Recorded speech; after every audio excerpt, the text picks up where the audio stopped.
Лукашенко працягвае спробы прарваць ізаляцыю і вярнуцца ў міжнародную палітыку, а Украіна тым часам дэманструе змену падыходу ў дачыненні да Беларусі, каб гэтым спробам перашкодзіць. Чыя пазіцыя мацнейшая і куды мы рухаемся з такім раскладам?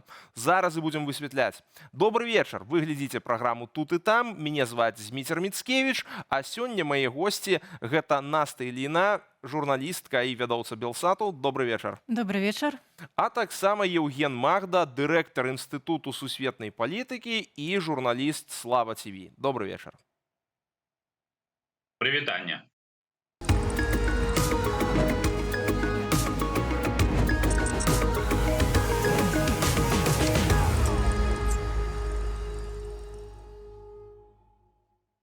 Пачнем давайте ад найбольш свежага. У Літве ўсё больш размоваў пра тое, каб дазволіць транзіт калію з Беларусі. Робіцца гэта ўсё непасрэдна пад ціскам амерыканцаў і загаварыў ужо літоўскі бізнес непасрэдна, які наўпростава падобна ў гэтым зацікаўлены. Давайте паслухаем выказванне кіраўніка аднаго з буйнейшых дэвелаперскіх кампаній і пасля гэта абмяркуем.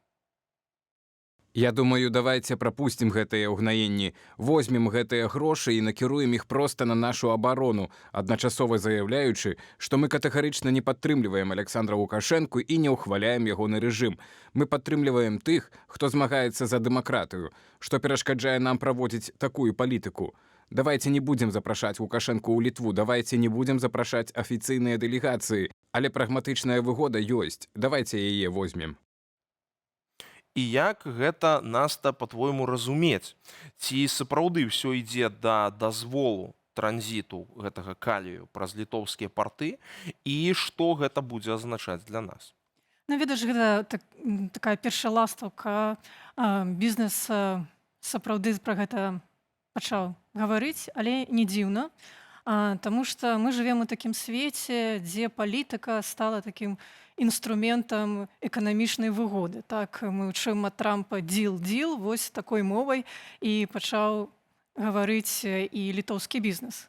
Не будзем пускаць Лукашенка, не памятаю, калі Лукашенка быў у Літве, але напампоўваць бюджэт беларускі грашыма мы будзем. Гэтаму бізнесу трэба нагадаць, што менавіта рэжымы, которые моцна стаяць эканамічна на нагах, могуць у стане сабе дазволіць вайну, а чаму б не, так?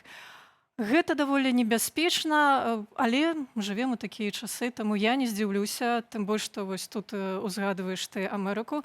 Злучаныя Штаты Амерыкі праводзяць зараз дыялог з Беларусю, наколькі гэта магчыма, і заўважым, дзе ён гэты дыялог праводзіць, не толькі ж у Менску, так, гэты дыялог пэўны адбываецца і ў Вільні, так, таму таксама назіраем за палітычным жыццём Літвы, так, яно змяняецца, яно не такое, як было год таму назад, калі б усё было гладка, то офіс Святланы Ціхановскай працягваў бы сваю працу ў Літве, але, як бачым, магчыма, ён замінаў для такіх дыялогаў, для такіх дзілаў. Будзем сачыць, калі сапраўды Злучаныя Штаты Амерыкі зараз знялі санкцыі з беларускага калію і кудысьці, пра штосьці яго трэба вывозіць, так, экспартаваць. Збройныя сілы Украіны прадэманстравалі цудоўную аперацыю апошнія некалькі дзён, калі порт у Петербургу, так, Усть-Луга, калі не спыніў сваю дзейнасць, то прынамсі запаволіў і надоўга. І цяпер узнікае пытанне, дык праз што? Магчыма, мы ведаем, ці можам спрагназаваць, пра што будзе гэты, праз якія парты можа быць гэты экспарт. Даволі гучная заява. Я спадзяюся, што літоўскія палітыкі не пайдуць у гэтым кірунку. І ўсё ж такі палітыка гэта не толькі так эканамічны дзіл. Еўген, а калі все-таки літоўскія палітыкі пойдуць у гэтым кірунку і калі у ЗША атрымаецца праціснуць гэты экспарт калію з Беларусі праз літоўскія парты, увогуле гэтае змякчэнне літоўскай пазіцыі, што гэта будзе азначаць для Украіны? Ці будзе гэта вялікім ударам і з пункту гледжання мілітарнага, таму што гэта дададзеныя сродкі для вядзення вайны супраць Украіны Расійскай Федэрацыі і яе саюзнікамі. З другога боку, ну, все-таки гэта таксама можа быць і удар палітычны, таму што гэта падрыў адзінства і ўвогуле такой салідарнасці в Європі, можна сказаць. А я зараз вас хочу здивувати, колеги. Я за те, щоб білоруські калії вивозили через чорноморські порти українські. Поясню чому. Зараз його вивозять через російські порти. І гроші за транзит отримує Росія. Поповнюється її бюджет. Тому Литва самостійно, я не впевнений, що вона зможе піти проти волі Європейського Союзу.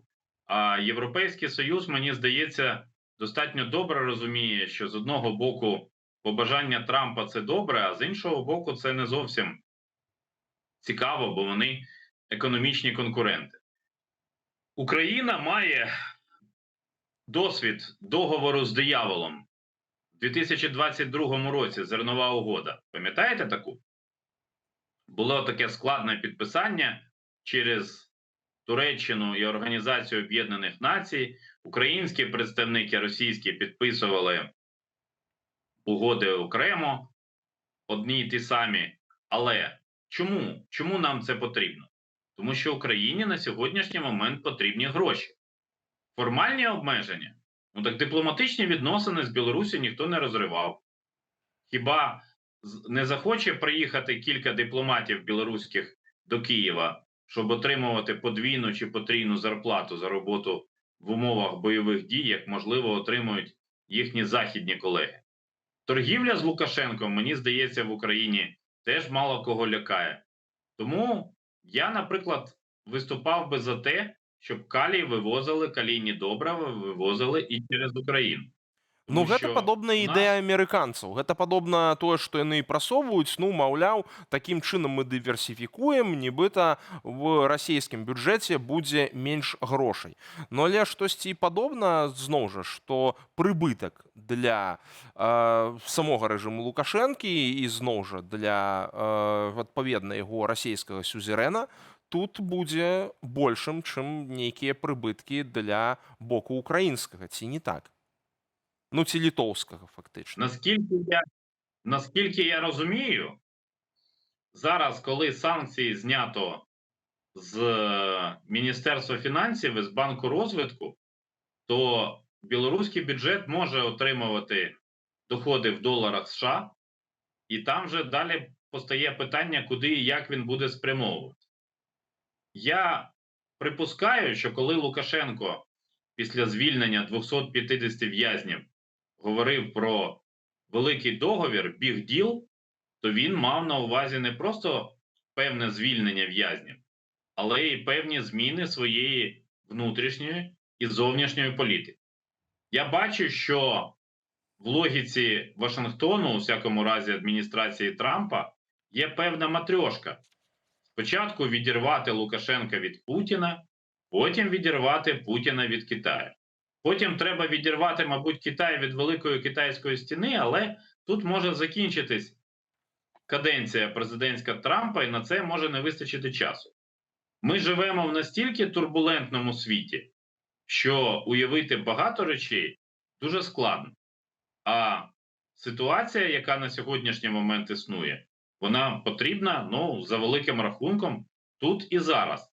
Тому я, попри все критичне ставлення до Лукашенка, вважаю, що такий підхід, як демонструє і литовський бізнес, він має право на життя. Шкода, що в Україні публічно про це поки що, у всякому разі, ніхто не говорить.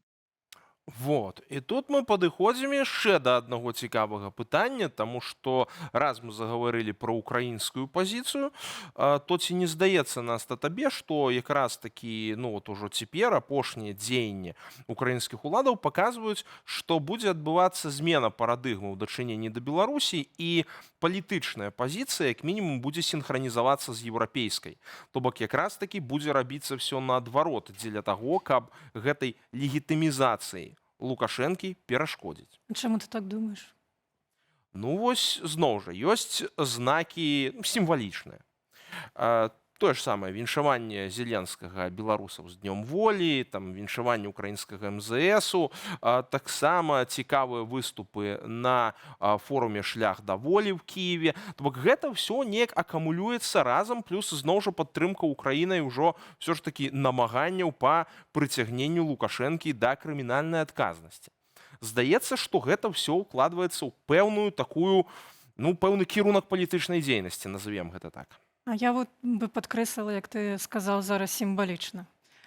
Пакуль што я бачу толькі сімвалічныя рухі, сімвалічныя словы. Так, не адбылася сустрэча Святланы Ціханаўскай з прэзідэнтам Украіны, якую беларусы так чакалі, ці якая так моцна прамавалася. Можна зразумець, чаму яна не адбылася, таму што апошнія дні, апошнія 2 тыдні у спадара прэзідэнта вельмі насычаны працоўны графік. Але я не думаю, што аж такія моцныя зрухі. Тут можа Яўген нам больш патлумачыць. З маёй перспектывы я яшчэ гэтага не заўважыла. Так вось пераломны момант з апошніх 2 тыдняў я акурат пабачыла з боку Украіны, але гэта яе сувязі эканамічныя, якія офіс прэзідэнта наладжвае зараз, і вырабніцтва і супраца датычна стварэння дронаў. Так, была угода падпісаная спачатку ў Брытаніі, пазней быў візіт у Іспанію. І калі мы казалі яшчэ месяц таму на пачатку вайны ў Іране, што гэта добры момант для Расіі, бо яна пачне зарабляць на нафце, так, бо кошты пайдуць угару, то вось тут акурат украінскі бок дэманструе, як ён вельмі хутка карыстаецца гэтай сітуацыяй, каб не аказалася так, што праз гэты крызіс на Блізкім Усходзе Украіна больш выйграе, чым Расія, таму што гэтыя угоды все падпісваюцца зараз і на Блізкім Усходзе. Вось тут я зрухі бачу. Датычна дачыненню Беларусі Украіны, колькі мы чакаем спецпасланніка, ну вось ад гэтай сустрэчы Вільні, здаецца, ўжо прайшло 2 месяцы. І тут нават не пытанне, кім будзе гэты пасланнік, а галоўнае пытанне, што ён рабіць будзе. Так. Таму што мы, і я магу зразумець, гэта вельмі складанае пытанне, таму што на яго няма простага адказу. Нават калі б мы тут зараз утрох селі і доўга фармулявалі, ну нам не хопіць праграмы, каб сфармуляваць, што ў дадзенай сітуацыі можа змяніцца. Так? Прычым Яўген сказаў, што зараз часы турбуленцыі. Так, тое, што дэкларавалася са спадаром Зеленскім 2 месяцы таму назад, ну пытанне, ці гэта настолькі яшчэ актуальна ў дадзены момант. Украіна абсалютна іншыя зараз выклікі. Ну а мы падстасоўваемся, падпасоўваемся пад гэтыя выклікі. Ну, зразумела, тут не тое, што падстасоўваемся, тут ўсё ж такі не трэба забываць, што рэжым Лукашэнкі наўпроста ў гэтай вайне ўдзельнічае. Ну так, ён удзельнічае. Адбыўся форум у Киеве, так, ось аўстрыйскіх. Ну гэта проста форум, так, не трэба ад гэтай падзеі, ад гэтага івента чакаць нейкіх моцных палітычных і дыпламатычных зрухаў. Мне падаецца, што беларускі бок тут вельмі шмат меў нейкіх пэўных завышаных чаканняў ад чарговага проста форума. У беларусаў атрымліваецца сапраўды вельмі добрая дыпламатыя. Так, не важна, пра якую мы зараз уладу кажам, легітымную ці нелегітымную, але пакуль што нейкага моцнага зруха я не заўважыла. Можа мне Яўген паправіць? Яўген, вось якраз менавіта гэтае пытанне і хацеў табе задаць, то не будзе зараз так, што Украіна ўсё ж такі будзе імкнуцца да недапушчэння большага ўцягвання Беларусі в расійскую эскалацыю, і ўсё ж такі мы тут пабачым рэальныя крокі, ну яшчэ больш рэальныя, таму што мне здаецца, што ўсё ж такі гэтыя крокі ёсць. Вот, напрыклад, прыцягненне Лукашэнкі да крымінальнай адказнасці, пагроза такога прыцягнення, ну ўжо рэч асабліва асабіста для Лукашэнкі, ну все-таки даволі адчувальная. Але што яшчэ можа быць зроблена і якім чынам Украіна будзе дзейнічаць дзеля таго, каб гэтай легітымізацыі, ну і зноў жа узмацнення рэжыму Лукашэнкі і адпаведна ягонага ўдзелу ў эскалацыі як непасрэдна супраць Украіны, так і супраць Европы далей не дапусціць. Я думаю, що українській владі бракує послідовності в діях і в діалозі з білоруськими демократичними силами. Тут є два вектори, на які можна звернути увагу. Білоруські демократичні сили не хочуть себе називати опозицією, хоч стріляйся. А українська влада не має послідовності, не зовсім розуміє, що відбувається і для чого вони потрібні. Дійсно, коли в січні, на початку року, святкуючи річницю повстання 1863 року, яке в Білорусі називають повстанням Калиновського, Володимир Зеленський зустрівся з Світланою Тихановською, склалося враження, що от вона обов'язково 25 березня, 25 сакавіка буде в Києві. Але цього не сталося. Пройшов шлях до волі, пройшла дискусія достатньо високого рівня. Я б сказав, що з українського боку експерти були практично всі, а хто більш-менш цікавиться Білоруссю. А от в питанні політичної заяви, яку зробили депутати Верховної Ради, вона була для мене, чесно кажучи, трошки наївною. Тому що вони кажуть, давайте розірвемо дипломатичні відносини. В нинішній ситуації, якщо ми розірвемо дипломатичні відносини після запровадження санкцій проти Лукашенка персональних, то це для Білорусі фактично казус беллі, привід для війни, правда? І якщо ми там припускаємо, що в 22-му році якісь поодинокі групи білоруських військових чи там спецназівців були на території України в перші тижні бойових дій, то зараз в Білорусі, як ми знаємо, всередині Білорусі ідею війни проти України, участі Білорусі в цій війні не підтримують. Немає такого, як в Росії, знаєте, цього пафосу давайте, ми підемо, покараємо цих українців. Такого немає. Тому нам треба вибрати тональність і сказати, що ми збираємось робити у відносинах з Білоруссю. На мою думку, санкції проти Лукашенка показали, що в питанні відновлення України, участі в відновленні, йому нема чого ловити. Але ж, подивіться ще з іншого боку. Хіба Сполучені Штати скасували персональні санкції проти Лукашенка? Ні. Хіба це заважає Трампу говорити, що він очікує на візит Лукашенка? Ні. Я розумію, що відірвати Лукашенка від Путіна – це практично неможливе завдання. Я це дуже добре усвідомлюю.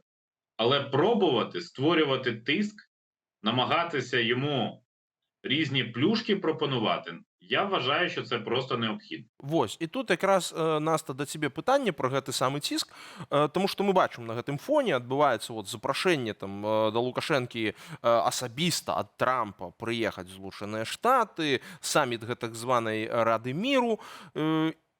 Увогуле, ці не выглядае гэта для цябе такім чынам, што яны збіраюцца ў чарговы раз наступіць на тыя самыя граблі? Вось яны ляжаць, яны мэтанакіравана ідуць такім цвёрдым крокам да тых самых граблей і ужо занеслі ножку, каб гэта ўсё зрабіць. Таму што, я пакуль не бачу ніякіх зменаў у падыходах Лукашэнкі, але спробы захаду і такім, і сякім чынам штосьці змяніць, пастаянна, папярэднія 30 гадоў прыводзілі да аднаго і таго ж самага выніку. А тут зараз яшчэ і вайна, і кан'юнктура толькі пагаршаецца. Слухай, мне здаецца, мы мусім ужо ўсвядоміць і прызвычаіцца да таго, што калі мы кажам яны захад, то ўжо існуе розны захад і розныя яны. Гэта так. Ёсць Еўропа, а ёсць Злучаныя Штаты Амерыкі. Штаты ў гэтым кірунку ідуць. Тут я гэта меў на ўвазе. Ведаеш, не ведаю, ці Трамп будзе чарговы раз на гэты граблі наступаць. Яго палітыка апошні год, в прынцыпе, было зразумела і падчас першай кадэнцыі, што чакаць ад яго ўлады. Яна новае дачыненне да Беларусі, і будзем глядзець, мне падаецца, што Трампу прасцей размаўляць з Лукашэнкам, чым з Зеленскім. Яму прасцей размаўляць з Пуціним, чым з Зеленскім. глядзім за вось той же самай рыторыкай Коула. Так, Злучаныя Штаты Амерыкі сказалі, што нам неяк не падабаецца, што людзі, палітвязні, якія вызваляюцца, так, яны мусяць пакінуць краіну. Пасля гэтых словаў 230 чалавек засталіся ў Беларусі. Апошні раз Коул сказаў, што мы бачым, што мы дамаўляемся пра 10 вызваленых, і наступны раз як бы 10 садзяць. То есть наступны сігнал Амерыка сказала таксама такі. Я не здзіўлюся, што гэта быў такі націк, што можа хопіць вось саджаць. І магчыма, калі Коул кажа пра то, што да канца года мы пастараемся вызваліць усіх палітвязняў, так, гэта можа адбыцца, так, але гэты такі націк быў, каб чарговая 1000 не назбіралася. І вось калі мы будзем у гэтай кропцы, то што далей, так, чым яшчэ Лукашенко будзе гандлявацца? І мне здаецца, што Лукашенко ўжо пра гэта думае, і ён гэта робіць. Так, вось гэтай заявы, што яго чакаюць спачатку ў Фларыдзе, так, цяпер яго чакаюць на гэтай Радзе міра, потым яго дзіўны візіт у КНДР. Гэта пазлы ўсёй адной карціны. Так. Таму што Коул сказаў, што вось мне, дарэчы, вось гэта не спадабалася, што вось я сказаў Лукашенко, што ён адзін такой bad guy, там, так, за сталом сядзець. Hello, так, а Путін, так, а маємо ще Паўночную Карею, і вось ён прадэманстраваў. Я не адзін такі bad guy, так? Да, вот про Паўночную Карею. Я ўжо не ведаю, Злучаныя Штаты Амерыкі, яны good guy, там, bad guy, якую палітыку яны граюць у дадзены момант, так? Да, вот у нас якраз вот про Паўночную Карею, тут зараз цудоўныя кадры на нашым экране шлі, я, калі ласка, папрашу, каб яны зноў з'явіліся. Вось тут просто цудоўная карцінка. Я нават шчыра не ведаю, як гэта каментаваць, бо вот паглядзіце, да, Лукашэнку Кім Чын Ын дорыць збан і медаль з ягоным тварам. Ну, вот гэта людзі, з якімі на поўным сур'ёзе спрабуюць размаўляць, дамаўляцца. Я ўвогуле шчыра не веру, што яны там увогуле в адэкваце і разумеюць, што навокал адбываецца. Таму што на поўным сур'ёзе ўспрымаюць вось гэты сюр. Увогуле, Наста, тут вот калі мы бачым гэтую, просто сапраўды, гэта тэатр абсурду, парад абсурду, таму што столькі рознай дзічы там адбылося, што, я не ведаю, ні в адзін, тут можна апісваць просто гэта гадамі. Але увогуле, які ў цябе ўражанні ад гэтага ўсяго? Ці ты сапраўды думаеш, што гэтыя людзі насамрэч на поўным сур'ёзе здольныя адэкватна ўспрымаць рэчаіснасць? Ведаеш, грамадзяне Паўночнай Карэі, мы ведаем, яны адэкватную рэчаіснасць не ўспрымаюць. Іншая справа, што з Беларусі спрабуюць зрабіць такой вот ДНР, ЛНР, КНДР, так?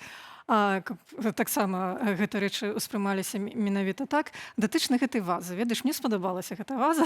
Скажу так, як гісторык, мяне тут Яўген таксама як гісторык падтрымае. Мы ведаем традыцыі, скажам, таго ж самого Китаю. Вось бываюць такія вазы там дынастыі Мін. Так, і там Цзинь, там, і гэтак далей. Гэта ўжо такая ваза дынастыі Кім, я бы назвала. І як бы мне гэта ваза спадабалася, вось яна будзе добрым артефактам у музеі таталітарызму Беларусі, які рана ці позна все ж таки паўстане. Іншая справа, што Лукашенко не любіць, в адрозненне ад Кіма, так, свае помнікі, у нас іх няма, так, в адрозненне ад Паўночнай Карэі. Пакуль. Так, а мы спрабавалі чыноўнікі, ён вельмі жорстка іх асадзіў тады. А ў Паўночнай Карэі гэта як бы ёсць, таму вось гэта яго твар там змясцілі. Лукашенко падараваў аўтамат. В прынцыпе, гэта пра тое, што мы размаўлялі, калі пачалася вайна ў Іране. У нас былі вельмі моцныя супрацоўніцтва і шмат візітаў летась у Іран. Вось гэта вайсковае супрацоўніцтва. Трэба думаць, што з гэтым супрацоўніцтвам рабіць, шукаць новыя рынкі збыта. Магчыма, гэта аўтамат таксама быў такі нацяк, што вось можам зброю экспартаваць. Але мне здаецца, ва ўсім гэтым гэта быў вельмі моцны пасыл Трампу. тому што абмяркоўваецца гэтая сустрэча, што яна адбудзецца. А на гэтую сустрэчу з чымсьці ехаць трэба. Так? Не будзеш ты гэтымі палітвязнямі вось як картамі. Так? Мусяць быць яшчэ дадатковыя карты. Так? Для гандлю. Для гандлю, для сваіх пазіцыяў. Мы ведаем дачыненне Трампа да Паўночнай Карэі, а тут можа так, а глядзі, гэта ж мой сябар, а можа я там дамоўлюся, а можа давай паспрабуем, а можа давай зацягнем гэтыя перамовы. Таму для Лукашэнкі гэта выгодна. Для нас, як беларусаў, гэта, канешне, жахліва, таму што гэта як трэба было перасварыцца з усімі сваімі суседзямі, абсалютна з усімі, акрамя аднаго, так што твае маршруты толькі ў адным тым кірунку, гэта жахліва, але вось дыпламатыю, якую заслугоўвае гэты рэжым, ну, паглядзім, вось што будзе далей, але вось гэтая фраза яшчэ там прагучала, калі Лукашенко даруе гэты аўтамат са словамі «калі ў цябе з'явяцца ворагі». Калі весь свет твой вораг. Сапраўды, гэта вельмі цікавая гісторыя. Я думаю, будзе ў яе яшчэ працяг. На вялікі жаль, на гэтай ноце мы, паважанае гаспадарства, мусім нашу праграму ўжо заканчваць, але я думаю, што да гэтых тэмаў мы будзем вяртацца, бо і мне самому здаецца, што тут мілітарная супраца і якраз такі атрыманне Лукашэнкам доступу да пэўных паўночна-карэйскіх тэхналогіях у тым ліку будуць на парадку дня. Так што, паважанае гаспадарства, дзякуй вялікі нашым спікерам, дзякуй вялікі Наста, дзякуй вялікі Еўген і дзякуй вялікі сябры вам за ўвагу. Заставайцеся з Белсатам, добрага вам вечару і змагайцеся.